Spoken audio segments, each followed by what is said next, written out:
అందరికీ నమస్కారం. నేను బిందు. మీరందరూ బాగానే ఉన్నారని ఆశిస్తున్నాను. మునుపటి అంశంలో మనం చర్చించాము పరిశ్రమల స్థాపనకు అవసరాలు, పరిశ్రమల స్థానం, వ్యవసాయ ఆధారిత పరిశ్రమలు, ఖనిజ ఆధారిత పరిశ్రమలు, ఇన్ఫర్మేషన్ టెక్నాలజీ మరియు ఎలక్ట్రానిక్స్ పరిశ్రమ, ఇంకా భారతదేశంలో పరిశ్రమలు పార్ట్ 2పై దృష్టి పెడదాం. అభ్యాస ఫలితాలు. ఈ వీడియో చూసిన తరువాత మీరు అర్థం చేసుకోగలరు. ప్రారంభ సంవత్సరాల్లో ప్రభుత్వం మరియు పారిశ్రామిక అభివృద్ధి, ఉద్భవిస్తున్న సమస్యలు, పరిశ్రమలకు కొత్త విధానం, పారిశ్రామికీకరణ విధానం ప్రభావం, పర్యావరణ సమస్యలు మరియు కాలుష్యాన్ని పెంచే పరిశ్రమలు. 1. అంతరాయం. ఏదైనా ముఖ్యంగా వ్యవస్థ లేదా ప్రక్రియను నిరోధించే చర్య. ఊహించినది. భవిష్యత్తులో ఏదైనా ముఖ్యంగా మంచిదేదో ఆశించండి. వ్యవస్థాపకులు. కొత్త వ్యాపారాన్ని సృష్టించే వ్యక్తి. వక్రీకరణ. తప్పుదారి పట్టించే ఖాతా లేదా అభిప్రాయాన్ని ఇచ్చే చర్య. చొరవ. సాధించడానికి కొత్త ప్రయత్నం, ఒక లక్ష్యం. ప్రోత్సాహకాలు. ఎవరైనా ఏదైనా చేయమని ప్రోత్సహిస్తుంది.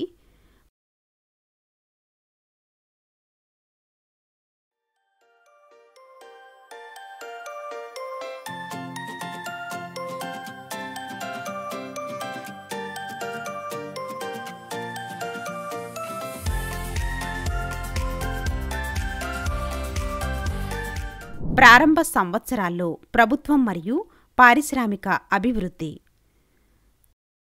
భారతదేశంలో కొన్ని పెద్ద కర్మాగారాలు ప్రభుత్వంచే నిర్వహించబడుతున్నాయి మరియు మరికొన్ని ప్రైవేట్ సంస్థలచే నిర్వహించబడుతున్నాయి. భారత పార్లమెంటు నిర్ణయించిన విధానం కారణంగా ప్రభుత్వ మరియు ప్రైవేటు పారిశ్రామికవేత్తలచే నిర్వహించబడే పరిశ్రమల ఉనికి ఉద్భవించింది.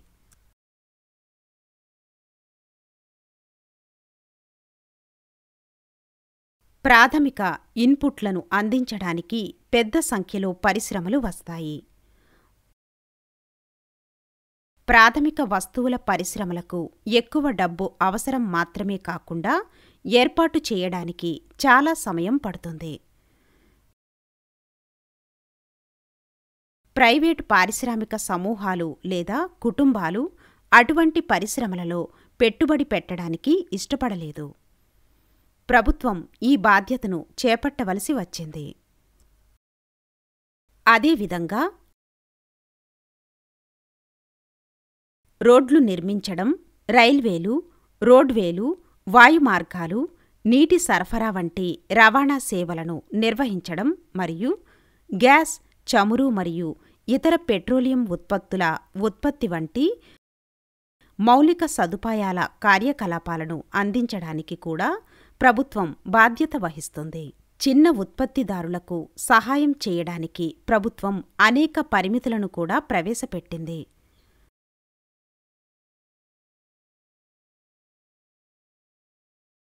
అనేక పారిశ్రామిక కార్యకలాపాలు చిన్న ఉత్పత్తిదారులకు మాత్రమే అనుమతించబడ్డాయి. భారతదేశ స్థూల దేశీయోత్పత్తి జీడీపీని ప్రభావితం చేసే కీలకమైన వ్యక్తులలో పారిశ్రామిక రంగంలో వృద్ధి ఒకటి. ఈ విభాగం దేశంలో పారిశ్రామిక వృద్ధిని సులభతరం చేయడానికి కేంద్ర మరియు రాష్ట్ర ప్రభుత్వాలు చేపట్టిన కార్యక్రమాల గురించి సమాచారాన్ని అందిస్తుంది. పరిశ్రమల యొక్క ఉద్భవిస్తున్న సమస్యలు. భారతదేశంలో పరిశ్రమల యొక్క అభివృద్ధి చెందుతున్న కొన్ని సమస్యలు. తక్కువ డిమాండ్, ప్రాంతీయ ఏకాగ్రత మరియు స్వయం సమృద్ధి లేకపోవడంతో అసమతుల్య పారిశ్రామిక నిర్మాణం. మారుతున్న విధానాలు మరియు లోపభూయిష్ట లైసెన్సింగ్తో పారిశ్రామిక రంగానికి ప్రభుత్వ మద్దతు లేకపోవడం, ప్రపంచ మార్కెట్లు మరియు డిజిటల్ టెక్నాలజీల నుండి పోటీ మరియు అంతరాయం, పరిశ్రమల కోసం కొత్త విధానం. ప్రభుత్వం జూలై 24, 1991న కొత్త పారిశ్రామిక విధానాన్ని ప్రకటించింది. రంగ కంపెనీల సామర్థ్యాన్ని మెరుగుపరచడానికి ప్రభుత్వం వాటిలో కొన్నింటిని విక్రయించింది. ఈ కంపెనీలను నిర్వహించడానికి ప్రభుత్వం అందించే ఆర్థిక సహాయం కూడా తగ్గింది. ఈ కంపెనీలు ప్రభుత్వం నుండి జోక్యం లేకుండా స్వతంత్రంగా నిర్ణయాలు తీసుకునేందుకు కూడా అనుమతించబడతాయి. ఇతర దేశాల నుండి ప్రైవేట్ లేదా ప్రభుత్వ కంపెనీలు ఇప్పుడు భారతదేశంలోకి వచ్చి కర్మాగారాలను స్థాపించడానికి ప్రోత్సహించబడుతున్నాయి. కొత్త సాంకేతికత సాధారణమైంది. దేశం వెలుపల ఉన్న మార్కెట్లకు ఎక్కువ వస్తువులను ఉత్పత్తి చేయడం మరియు ఎగుమతి చేయడం. పారిశ్రామికీకరణ విధానాల ప్రభావం. ఉపాధి పెరిగింది, కానీ ఊహించిన దానికంటే తక్కువ మరియు తక్కువ చెల్లించే నాణ్యత. నేడు దాదాపు 2 లక్షల పెద్ద కర్మాగారాలు, వీటిని వ్యవస్థీకృత ఉత్పాదక యూనిట్లు అని కూడా పిలుస్తారు, మరియు దాదాపు 3 కోట్ల చిన్న తయారీ యూనిట్లు భారతదేశంలో పనిచేస్తున్నాయి. ఈ పారిశ్రామిక యూనిట్లు పెద్ద మరియు చిన్న పారిశ్రామిక యూనిట్లు భారతదేశంలోని 460 మిలియన్ల కార్మికులలో దాదాపు 5వ వంతు మంది ఉద్యోగులను కలిగి ఉన్నాయి. కొత్త విధానాలు ప్రవేశపెట్టిన తరువాత పారిశ్రామిక అభివృద్ధిలో ఒక ముఖ్యమైన అంశం ఏమిటంటే, ఫ్యాక్టరీ ఆధారిత వస్తువులను ఉత్పత్తి చేయడానికి వస్తున్న అనేక పెద్ద పరిశ్రమలతో చిన్న సంస్థల పాత్ర క్షీణించింది. భారతదేశంలో పారిశ్రామిక విధానాల యొక్క మరొక ముఖ్యమైన లక్ష్యం పారిశ్రామిక కార్యకలాపాలలో ఉపాధి అవకాశాలను సృష్టించడం. కర్మాగారాల్లో ఉపాధి పొందుతున్న వ్యక్తుల నిష్పత్తిని పెంచడం అనేది సాధారణంగా దేశ ఆర్థికాభివృద్ధికి ముఖ్యమైన సూచికగా పరిగణించబడుతుంది. పరిశ్రమలను క్రమబద్ధీకరించడానికి భారతదేశంలో అనేక చట్టాలు రూపొందించబడ్డాయి. తద్వారా వారు కార్మికులకు మెరుగైన జీతాలు అందించడానికి, పని ప్రదేశంలో కార్మికులకు భద్రత అందించడానికి మరియు ఆరోగ్య మరియు వైద్య ప్రయోజనాలను నిర్ధారించడానికి మరిన్ని పరిశ్రమలు స్థాపించబడతాయని మరియు చాలామంది కార్మికులు తగిన సమయంలో మెరుగైన ఆదాయాన్ని పొందుతారని ఊహించబడింది. భారత స్వాతంత్ర్యం వచ్చి 7 దశాబ్దాలు గడిచినా పారిశ్రామిక రంగంలో ఉపాధి వాటా ఆశించిన స్థాయిలో పెరగలేదు.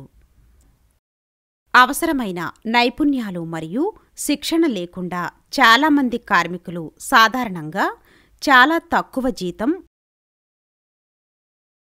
మరియు సురక్షితమైన పని పరిస్థితులు మరియు ఆరోగ్య ప్రయోజనాలు లేని చిన్న పారిశ్రామిక యూనిట్లలో నియమించబడ్డారు. ఇది పెద్ద కర్మాగారాల్లో దాదాపు 0 అదనపు ఉపాధికి దారితీసింది. పర్యావరణ సమస్యలు మరియు కాలుష్యాన్ని పెంచుతున్న పరిశ్రమలు. పరిశ్రమలలో ఉత్పత్తి ప్రక్రియలో విద్యుత్ వినియోగం మరియు వివిధ రసాయనాల అప్లికేషన్ ఉంటుంది. ఉత్పత్తి సమయంలో ఈ పరిశ్రమలు చాలా ఇతర పదార్థాలను విడుదల చేస్తాయి. ఈ అవశేష పదార్థాలు పారిశ్రామిక ప్రదేశాలలో కాలుష్యాన్ని కలిగిస్తున్నాయి. ముగింపు. భారతదేశంలో పారిశ్రామిక అభివృద్ధి విజయాలు మరియు సవాళ్ల మిశ్రమ బ్యాగ్గా ఉంది. ఒకవైపు ఇది ఆర్థిక వృద్ధి, వైవిధ్యీకరణ, ఆధునికీకరణ మరియు స్వావలంబనకు దోహదపడింది. మరోవైపు ఇది స్తబ్దత, ఆధారపడడం వంటి సమస్యలను ఎదుర్కొంది.